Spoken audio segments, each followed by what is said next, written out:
This is Reverend Kirk Lawton, minister at Ocean Lakes Family Campground, and this is our podcast. Our prayer is that this message may enrich your life as you find God especially meaningful to you. Thank you for worshiping with us.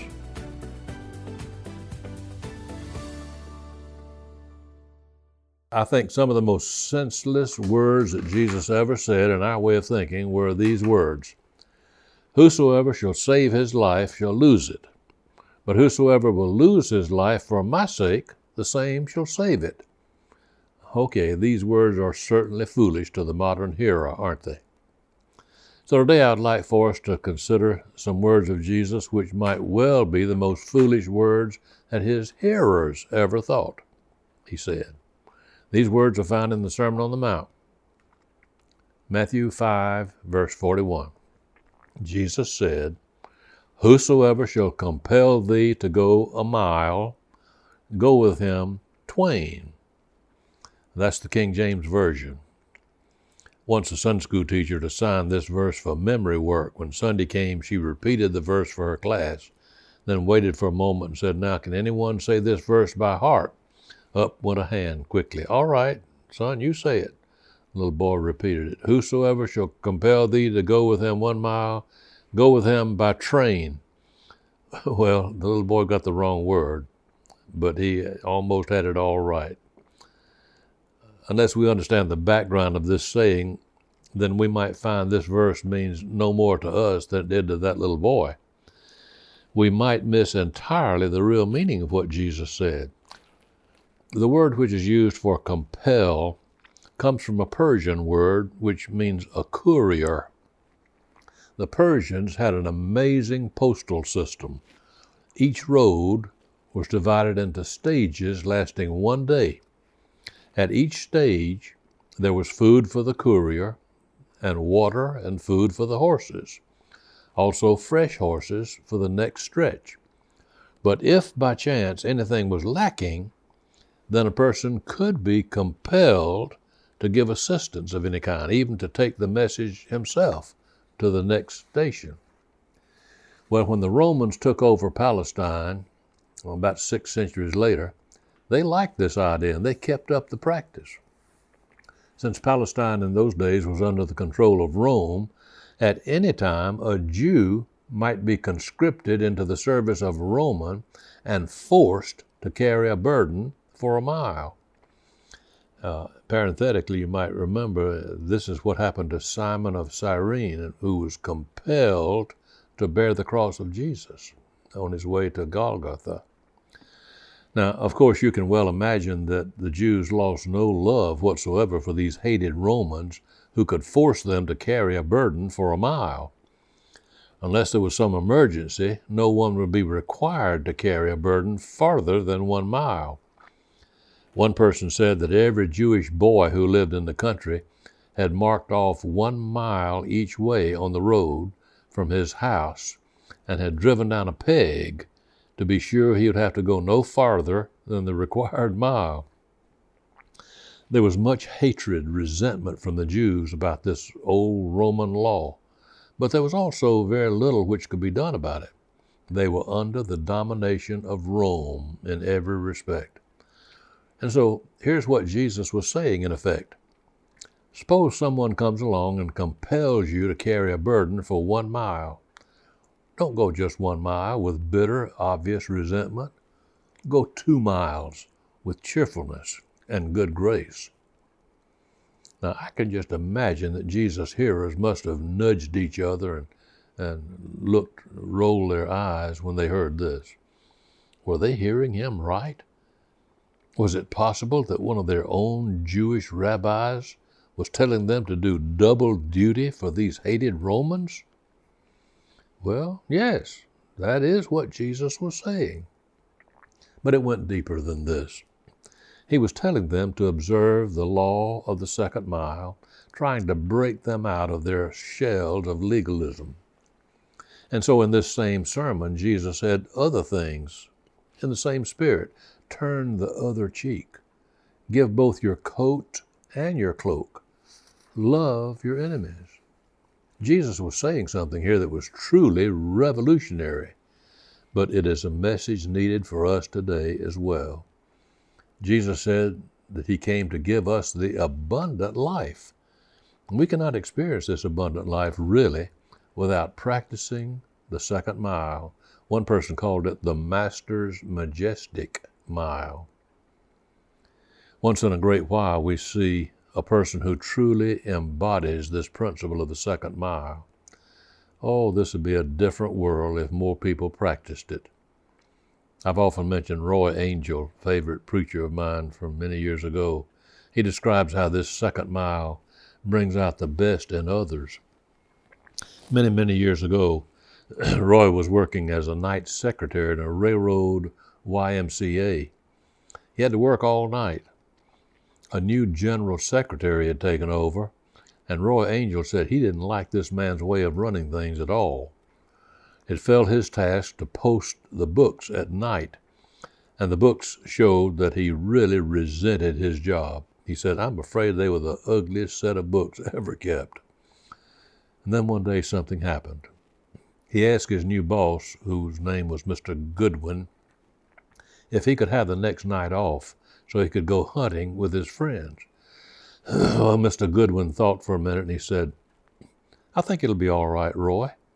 One of us will have to work overtime for you, but I believe we can arrange it. In fact, I'll just work for you myself. You go on out there and kill yourself a bear." They were bear hunting. And so Roy Angell went off to hunt bears with his friends. They were gone for 2 days, and one night he was off from work. They got back just in time for him to check in to work the next night, and he was completely done in physically. The boss could see how tired he was, so he came over and said to him, "Roy, how many miles did you walk in the last 2 days? Aren't you pretty tired?" Roy answered, "Yes, sir, I'm wore out, all right. But I can work through the night anyhow. That's why I've come." But Mr. Goodwin said, "Well, Roy, I worked for you last night, and really I'm not a bit sleepy right now, so why don't you just slip upstairs and get a few hours sleep? I'll wake you up in a little while, and you sleep till I come and get you." Well, that invitation sounded beautiful to a tired young boy. So in a short time, he was upstairs fast asleep. When he awakened, it was daylight outside. Oh, he must have overslept. What had happened, he wondered. Did he really oversleep? He hurried downstairs to the office. His boss, Mr. Goodwin, had gone home, but the day secretary handed him a note which read as follows: "Dear Roy, I came up and looked at you, but you were sleeping so soundly I didn't have the heart to wake you up. I didn't mind working for you at all. It was not a hardship. Don't feel bad about it. Go on home, get your breakfast. Come on back and work for me till noon while I sleep a little. You come on back tonight and we'll be all straightened out with the schedule again. I really enjoyed working for you, Roy." And it was signed Manly Goodwin. Roy Angell concluded by saying that if you want to see a set of books which is in good shape, just look at those books now. He said, "I'll be indebted for a lifetime to the man who lived the second mile for me that first time." Now, just take it from here and imagine what might happen to you if you and I and everybody listening to me right now started really practicing this second mile Christianity, beginning right now. Well, some people would think that we'd lost our mind for a few days, but just think of the happiness that could be produced. For example, in the home, when some little something goes wrong between members of the family, what if you took the attitude of saying, "Well, I think I'll just apply the principle of the second mile here, see what happens. I'm not going to go just the first mile and quit. I'll do that little extra." Some of you who are students in school, suppose you started going the second mile in your schoolwork. I know that sometimes it's not a very popular thing to say you want to do extra work in school. Well, just suppose you would start doing not just what the teacher requires, but a little bit extra, even over and above what you're asked to do. For one thing, the teacher might faint and become very confused at your actions, but you might also find that the teacher is just a little bit easier to get along with. Yes, you would be different. Most people are interested in only getting by with the minimum of what they have to do. But what about going the second mile? What if you came to class one day with a regular assignment done, but also some extra work in the same line? Second mile. What if you who are wives treated your husband with a little bit of the second mile Christianity tomorrow, particularly when he did something that ordinarily irritated you? Or what if you who are husbands began treating your wives tomorrow with this philosophy? Have you tried going the second mile with her lately? Or have you just gone the first mile only, and that with a grouchy spirit?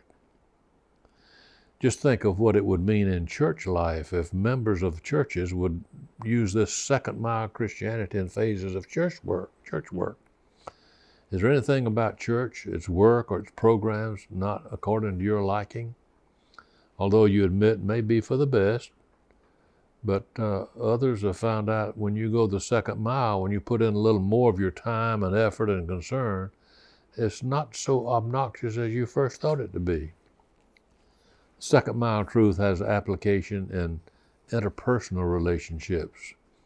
There can be no spirit of harmony or oneness in Christ as long as we're unwilling to go the second mile with each other. Not stopping with just the first mile of legalistic compulsion, but the second mile of love. Can you imagine the degree to which racial tensions would be eased if both people of all races would be willing to go the second mile with each other?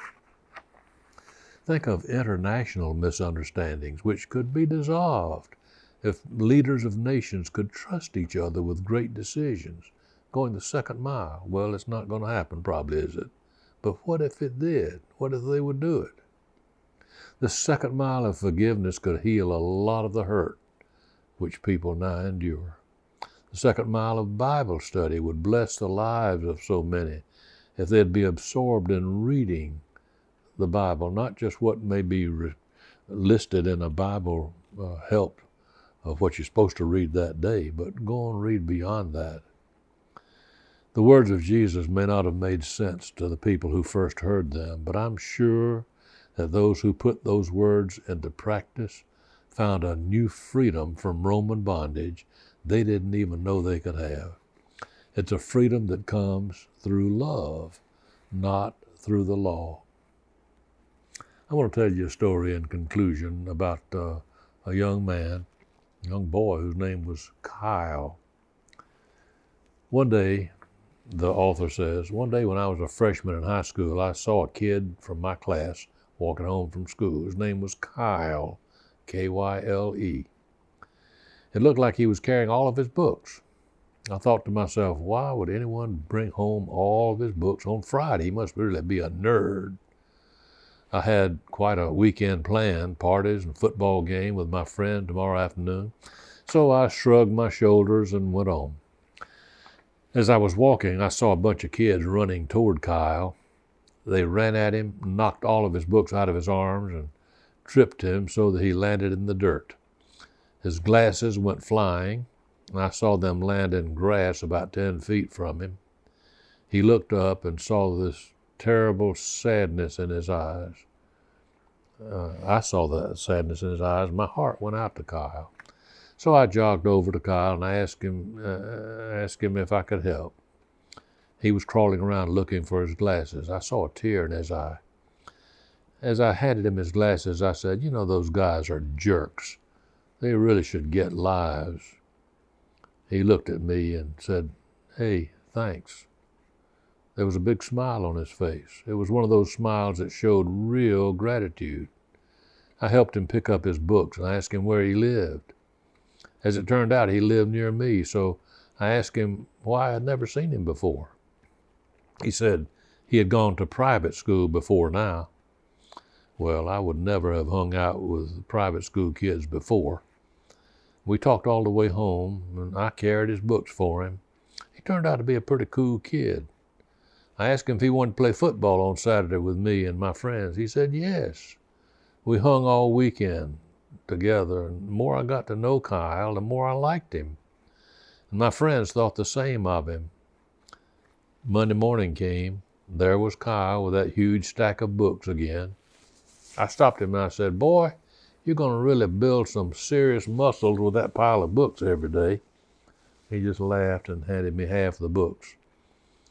Over the next 4 years, Kyle and I became the best friends. We were seniors. We began to think about college.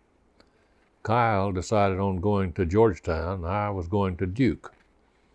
I knew that we would always be friends, that the miles would never be a problem. He said he was going to be a doctor, and I was going for business on a football scholarship. Kyle was the valedictorian of our class. I teased him all the time about being a nerd. He had to prepare a speech for graduation. I was so glad it wasn't me having to get up there and make a speech. Graduation day, I saw Kyle. He looked great. He was one of those guys that really found himself during high school. He filled out physically, looked good in glasses now. He had more dates than I did, and all the girls loved him. Boy, I sometimes was really jealous of Kyle. Today was one of those days. I could see that he was nervous about his speech. So I smacked him on the back and I said, "Hey, big guy, you're going to be great." He looked at me with one of those looks, those really grateful looks, and smiled. "Thanks," he said. As he started his speech, he cleared his throat and began, "Graduation is a time to thank those who helped you make it through those tough years. Your parents, your teachers, your siblings, maybe a coach, but mostly your friends. I'm here to tell all of you that being a friend to someone is the best gift you can give him or her. I'm going to tell you a story," he said. I just looked at my friend with disbelief as he told the story of the first day we met. Kyle said he had planned to kill himself over the weekend. He talked of how he had cleaned out his locker so his mom wouldn't have to do it later. That's why he was carrying all of his books, all of his stuff home that day. He looked hard at me and gave me a little smile. "Thankfully, I was saved," said Kyle. "My friend saved me from doing the unspeakable." I heard a gasp go through the crowd as this handsome, popular boy told us all about his weakest moment. I saw his mom and dad looking at me and smiling that same grateful smile. Not until that moment did I realize its depth. Never underestimate the power of your actions.